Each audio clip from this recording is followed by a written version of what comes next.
नारायणं नमस्कृत्य नरं चैव नरोत्तमं देवीं सरस्वतीं व्यासं ततो जयमुदीरये।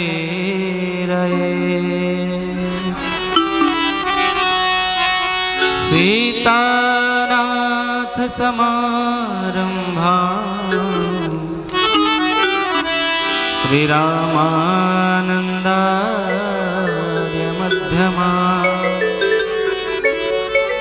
अस्मदाचार्यपर्यन्तां वन्दे गुरुपरम्पराम्।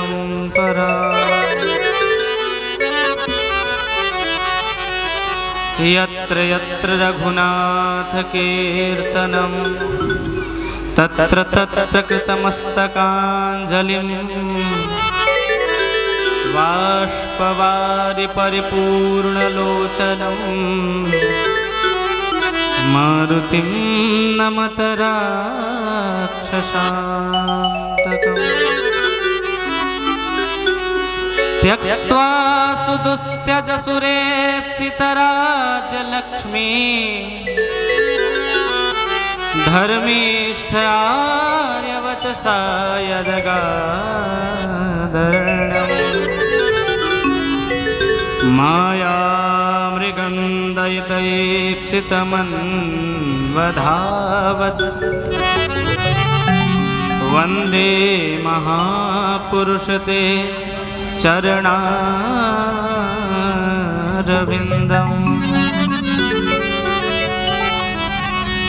कान्तिश्रितामृषतिनिर्दितसारदेन्दु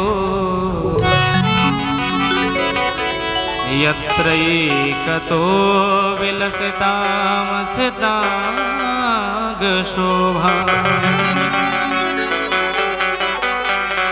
वृन्दावनेऽपि कृतया मुरगाङ्गसङ्गम् राधा मुकुन्दयुगलं तदहं नमामि। कृष्ण त्वदीयपदपङ्कजपञ्जरान्ते अद्यैव मे विशतु मानसराजहंस।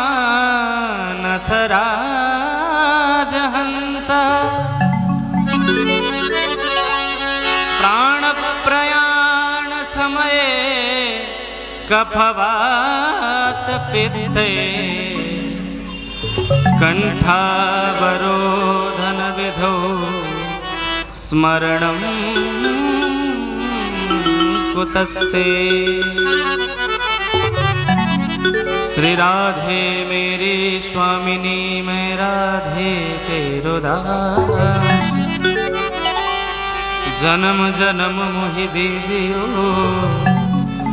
श्री चरणन में वास। जय जय श्री राधा रमण जय जय नवल किशोर जय गोपी चित चोर प्रभु जय जय प्रेम से बोलिए राधा गोविंद सरकार की जय हो। बांके बिहारी लाल की जय हो। राधा रानी सरकार की जय हो। जय जय श्री राधे जय जय श्री राधे जय जय श्री राधे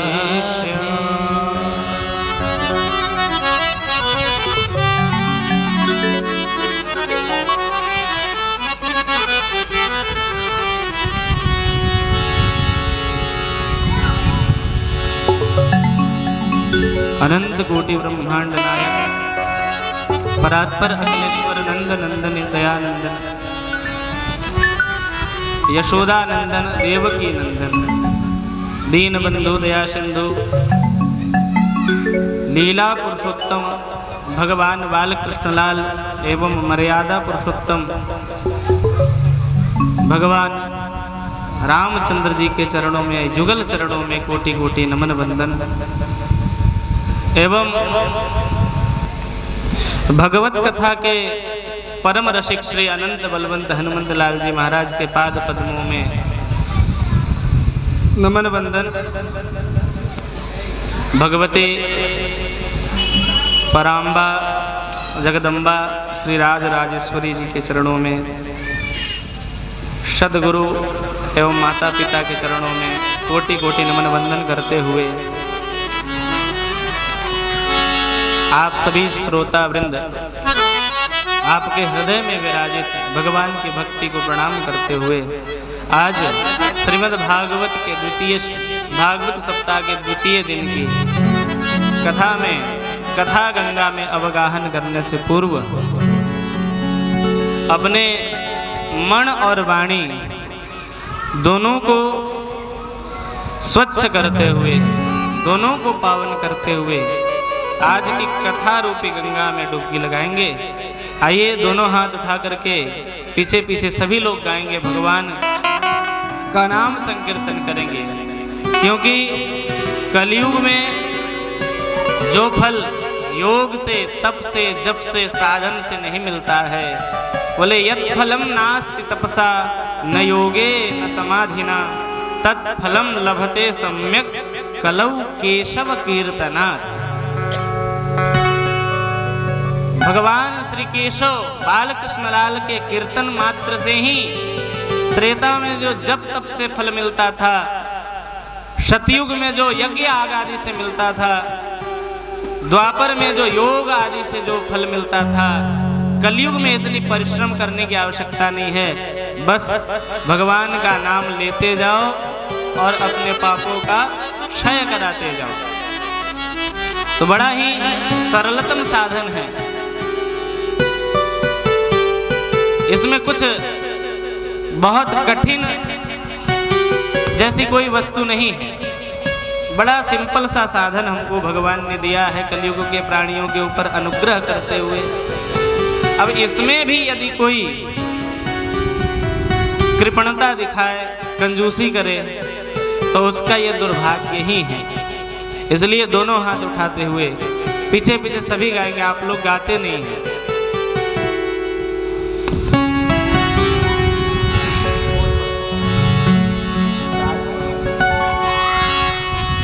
राधे गोविंद गोविंद गोपाल नंदलाल,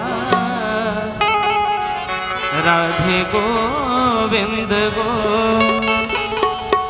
गोपाल नंदलाल, राधे गोविंद गोविंद गोपाल नंदलाल, राधे गोविंद गोविंद गोपाल नंदलाल, राधे गोविंद गोविंद गोपाल नंदलाल, राधे गोविंद गोविंद गोपाल नंदलाल, राधे गोविंद गोविंद गोपाल नंदलाल, राधे गोविंद गोविंद गोपाल, राधे गोविंद गोविंद गोपाल नंदलाल, राधे गोविंद गोविंद गोपाल नंदलाल।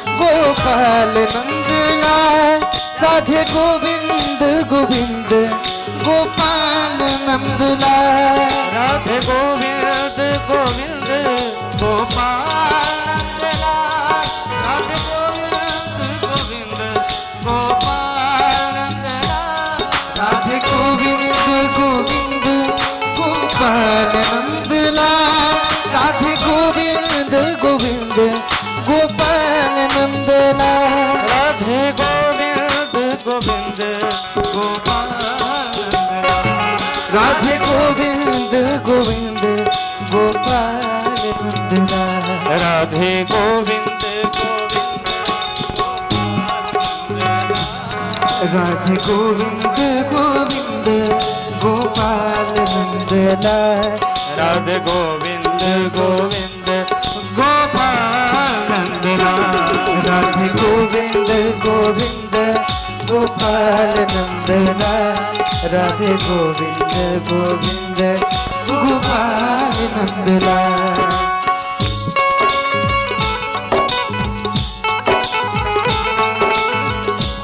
हरि बोल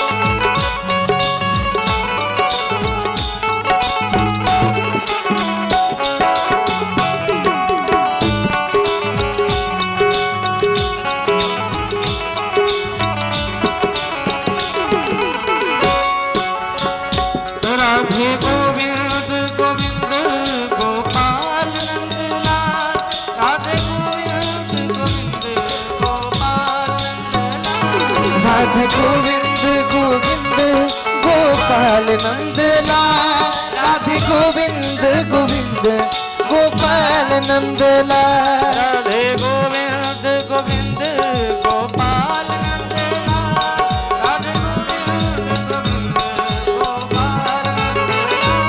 राधे गोविंद गोविंद गोपाल नंदलाल राधे गोविंद गोविंद गोपाल नंदलाल राधे गोविंद गोविंद गोपाल नंदलाल राधे गोविंद गोविंद गोपाल नंदलाल राधे गोविंद गोविंद गोपाल नंदलाल राधे गोविंद गोविंद गोपाल नंदलाल राधे गोविंद गोविंद गोपाल नंदलाल राधे गोविंद गोविंद गोपाल नंदलाल राधे गोविंद गोविंद गोपाल नंदलाल राधे गोविंद गोविंद गोपाल नंदलाल राधे गोविंद गोविंद गोपाल नंदलाल राधे गोविंद गोविंद गोपाल नंदलाल राधे गोविंद गोविंद गोपाल नंदलाल राधे गोविंद गोविंद गोपाल नंदलाल हे गोपाल नंदलाल हे गोपाल नंदलाल राधे गोविंद गोविंद गोपाल नंदलाल हे गोपाल नंदलाल हे गोपाल नंदलाल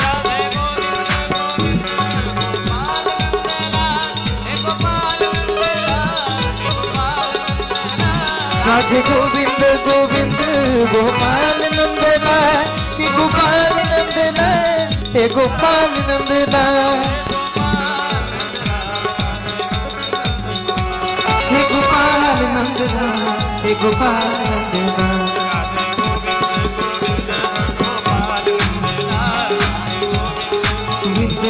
गोपाल नंदलाल राधे गोविंद गोविंद गोपाल नंदलाल राधे गोविंद गोविंद गोपाल नंदलाल राधे गोविंद गोविंद गोपाल नंदलाल राधे गोविंद गोविंद गोपाल नंदलाल गोपाल गोपाल नंदलाल राधे गोविंद गोविंद गोपाल नंदलाल गोपाल नंदलाल गोपाल नंदलाल हे गोपाल गोपाल नंदलाल हे गोपाल नंदलाल बोलो राधे राधे राधे राधे राधे राधे राधे राधे राधे राधे राधे राधे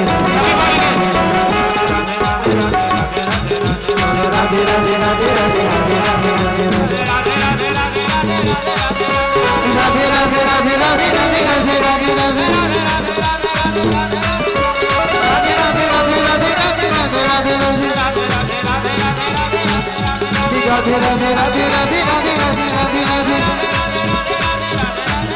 श्री राधे राधे राधे राधे राधे राधे राधे राधे श्री राधे राधे राधे राधे राधे राधे राधे राधे राधे राधे राधे राधे राधे राधे राधे राधे श्री राधे राधे राधे राधे राधे राधे राधे राधे राधे राधे राधे राधे राधे राधे राधे श्री राधे राधे राधे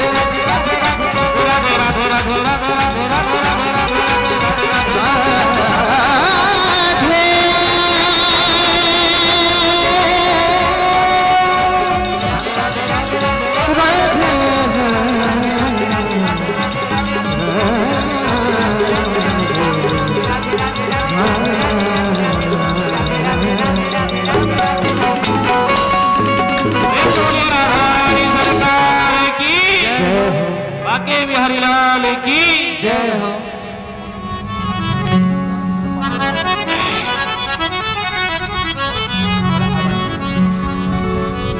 हरिओम हरिओम। पहले ये बताइए कल कितने लोग आए थे? कल जो लोग आए थे हाथ उठा लीजिएगा। हाँ भाई, ये सप्त दिवसीय कक्षा में आप लोग क्या क्या सीख के जा रहे हैं, क्या क्या याद रख रहे हैं, होमवर्क करके आ रहे हैं, नहीं पता करना पड़ेगा ना।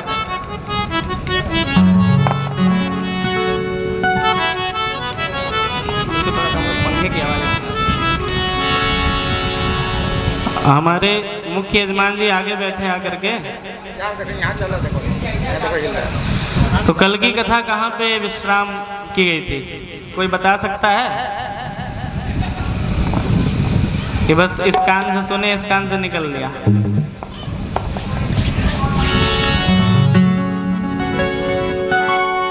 किसी को याद नहीं है? कम से कम जिनको नहीं याद है वही हाथ उठा दे भाई।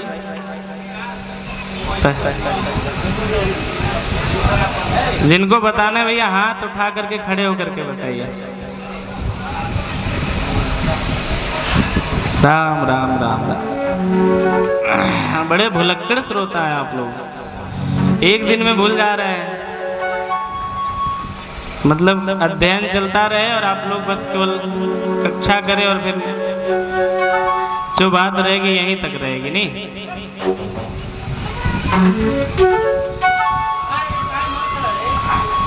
देखिए आप लोग अब थोड़ा शांति से बैठेंगे और जो लोग मुख्य द्वार पे खड़े हैं वो बैठ जाइए। काफी जगह ऐसे लग रहा है कि जैसे बीच में से दांत टूट गया हो, वैसा दिख रहा है बीच में खाली जगह। आप लोगों से ही पंडाल की शोभा है और आप लोग खड़े होकर के बातचीत करेंगे, एक दूसरे से बतियाएंगे।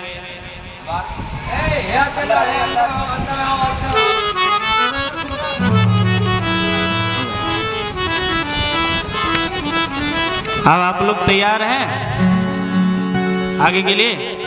एक बार जयकारा लगा दे, बोल राधा रानी सरकार की जय हो। बाकी बिहारी लाल की जय हो।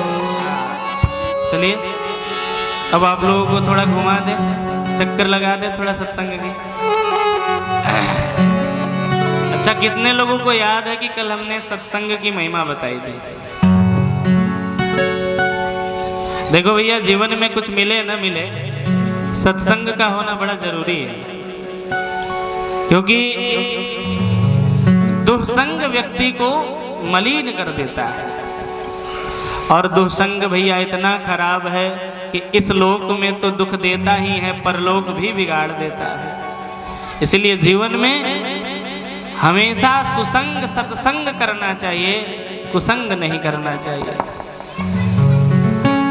और भक्ति के मार्ग में है तब तो बिल्कुल नहीं है। प्रेमा भक्ति का बड़ा ही सुंदर ग्रंथ है, बड़ी सुंदर संहिता है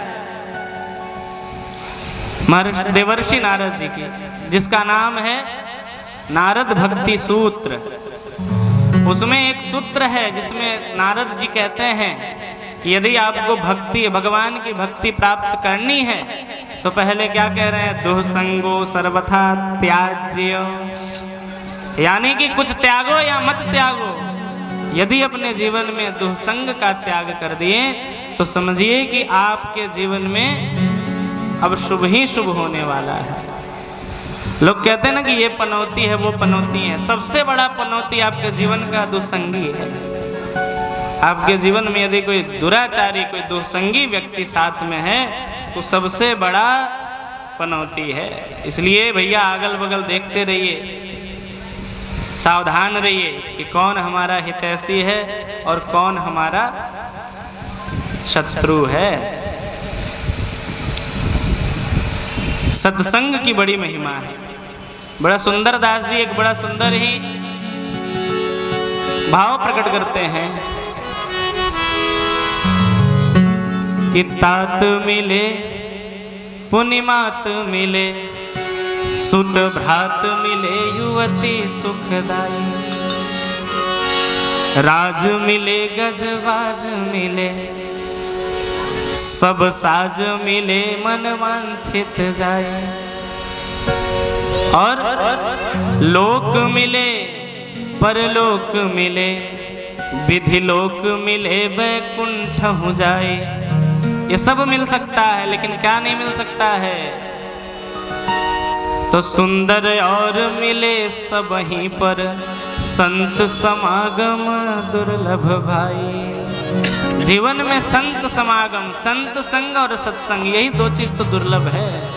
गोस्वामी तुलसीदास जी दोहावली में बड़ा सुंदर भाव प्रकट करते हैं कि सुत दारा अरु लक्ष्मी पापी हूं के हो। सुत अर्थात पुत्र, दारा अर्थात सुंदर सी पत्नी, और लक्ष्मी यानी कि धन वैभव पापियों के पास भी होता है। आजकल तो पापियों के पास ही धन मिलेगा आपको। तो सुत दारा और लक्ष्मी पापी हूं के हो, पापियों के पास भी ये होता है। तो फिर दुर्लभ क्या है? तो सुत दारा और लक्ष्मी पापी हूं के हो, अरे संत समागम हरि कथा तुलसी दुर्लभ दो। बोलो राधे राधे। संत संग मिलेगा तो सत्संग हो ही जाएगा, और सत्संग हो जाएगा तो सत्संगमम चलभते पुरुषो यदा वै अज्ञान हेतु कृत मोह मदांधकार नाशम विधाय हि तदोदयते विवेकः। सत्संग से क्या होता है? हमने कल बताया था, जीवन में जब सत्संग आ जाए तो किस चीज की प्राप्ति होती है, जीवन में क्या बदलाव आता है, बताएंगे आप लोग? जीवन में जब सत्संग आता है, जीवन में जब सत्संग आता है तो तद उदयते विवेकः, जीवन में विवेक का उद्भव हो जाता है, प्राकट्य हो जाता है। और जिस विवेक मैंने कल बताया था कि विविच्यते इति विवेकः। अब क्या विवेचन करता है? तो बोले जो क्या करना चाहिए और क्या नहीं करना चाहिए, इसका जो विवेचन कर ले, विवेचना शक्ति जिसके अंदर आ जाए वही विवेकी है। और जीवन में जब तक विवेक का उदय नहीं होता है तब तक जीवन अंधकार में बना रहता है। इसीलिए कहते हैं ना कि आदमी आंख से अंधा हो जाए तो कोई बड़ी बात नहीं है, लेकिन अंतःकरण के जो चक्षु हैं उससे जब अंधा हो जाए तो वही गति होती है जो धृतराष्ट्र की हुई थी। इसीलिए ये आंख दोनों फूट जाए कोई दिक्कत नहीं है, काम चल जाएगा, लेकिन अंतःकरण के चक्षु, यहाँ पे प्रायः लोगों की जो अंतःकरण के चक्षु है वो बंद है। ज्ञान विराग नयन उर्गारे, ज्ञान और विराग रूपी जो नयन है ये हमेशा व्यक्ति के खुले रहने चाहिए। इसलिए जीवन में सत्संग का होना आवश्यक है। थोड़ा सा हल्का सा शब्द लगता है सत्संग में। सत अर्थात सत कौन है? सत्संग के अनेक अर्थ हो सकते हैं। एक सत तो जो सत्यनिष्ठ व्यक्ति है उसका संग सत्संग हो गया, एक संतों का संग भी सत्संग हो गया, एक जो शास्त्रों में ब्रह्म विषयक परमात्मा विषयक जो ज्ञान है उसका आलम्बन लेना भी एक सत्संग हो गया। लेकिन सबसे बड़ा सत्संग वो है जो खुद को खुद से पहचान कर पाए। आपकी पहचान, यहाँ पर अलग अलग लोगों की अलग अलग पहचान होगी, लेकिन ये सब नकली पहचान है। किसी से पूछो भैया क्या पढ़ रहे हो, बोले हम इंजीनियर हैं, कोई बोलेगा हम डॉक्टर हैं। अच्छा, डॉक्टरी करते हो, बोले हाँ। बोले किस लिए, बोले पैसे कमाने के लिए। पैसा क्यों कमाना चाहते हो, खाने के लिए। खाना क्यों चाहते हो, तो पेट भरने के लिए। पेट क्यों भरना चाहते हो, बोले जिंदा रहने के लिए। फिर पूछो उससे कि जिंदा क्यों रहना चाहते हो, इसका उत्तर है किसी के पास? बहुत लोग अपनी दिमाग लगाएंगे तो यही कहेंगे कि मरने के लिए। तो भाई कल के मरे तो आज ही मर जा, का इतना मेहनत कर रहा है जब मरने के लिए ही जी रहा है। थोड़ा सा नास्तिक होगा तो कहेगा कि यावत जीवेत सुखम जीवेत ऋणम कृत्वा घृतम पिबेत भस्मी भूतस्य देहस्य कुतश्चागमनम पुनः। चारवाक कहता है, वो कहता है कि जब तक जियो कर्जा लेके घी पियो, मरने के बाद पूर्व जन्म नहीं होता है। लेकिन हमारे वैदिक सनातन परंपरा आस्तिक दर्शन तो कहता है कि हमारा पूर्व जन्म भी होता है और अपर जन्म भी हुआ था। यदि पूर्व जन्म नहीं होता, अगर सबका एक ही जगह से उद्भव होता, सब एक ही जैसे प्रकट होते हैं, तो कर्मों के आधार पे व्यक्ति को जो योनियां मिल रही हैं, कोई भेड़ बन रहा है, कोई बकरी बन रहा है, छोड़ो इंसान भी बन रहा है, तो किसी प्रकार कोई काला है, कोई गोरा है। काहे नहीं सब गोरे हो गए, काहे नहीं सब काले हो गए, ये अलग अलग। अगर किसी कारणवश कोई लंगड़ा है, कोई लूला है, क्यों नहीं सब एक जैसे हो जा रहे हैं? कोई लूला लंगड़ा है, इसका कारण ये है कि ये पूर्व जन्म में इसका कोई प्रारब्ध खराब हुआ होगा, इसलिए इस तरह से ऐसे बना हुआ है। ये सबसे बड़ा प्रमाण है। उनके मुंह पे जो है कि एकदम तमाचा है, जो कहते हैं कि पूर्व जन्म होता ही नहीं है। बैठो तो सही, बताते हैं नहीं होता है। कैसे नहीं होता है, बना के दिखाओ। अरे जब आप अंगूठा लगाने जाते हैं ना, तो ये जो एक एक रेखाएं हैं ना, ये भी अलग अलग होती है ना। अगर एक जैसे होते, एक ही फैक्ट्री से अगर कोई मान के चलो कि कोई कह रहा है कि मनुष्य अपने आप निर्मित हो जाता है, कोई किसी को करता नहीं, इसका कोई पूर्व जन्म कोई पूर्व कर्म होता नहीं है, अगर हम मान लेते हैं 1 मिनट के लिए, तो भैया दूसरे के जगह पे हम भी अंगूठा लगा के उसके आधार कार्ड का प्रयोग कर सकते थे, कर सकते हैं ना। लेकिन ये परमात्मा की ऐसी कृति है, कोई तो होगा इसका नियंता, कोई तो इसका संचालक होगा। आखिर कौन है तो इतनी सुंदर रचना कर दे रहा है। एक एक चीज, न जाने कितने लोग रोज मरते हैं, कितने योनियों में कितने जीव मरते हैं, लेकिन सब में कितनी भिन्नता है। एक एक रेखाएं, एक एक रोम रोम तक बिल्कुल भिन्न भिन्न है। इसलिए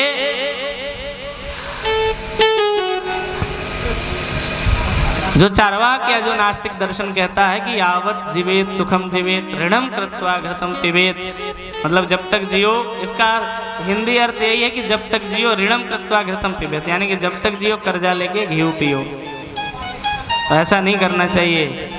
इस बार कर्ज ले लिए, अगले बार चुकाना पड़ जाएगा। बोलो राधे राधे।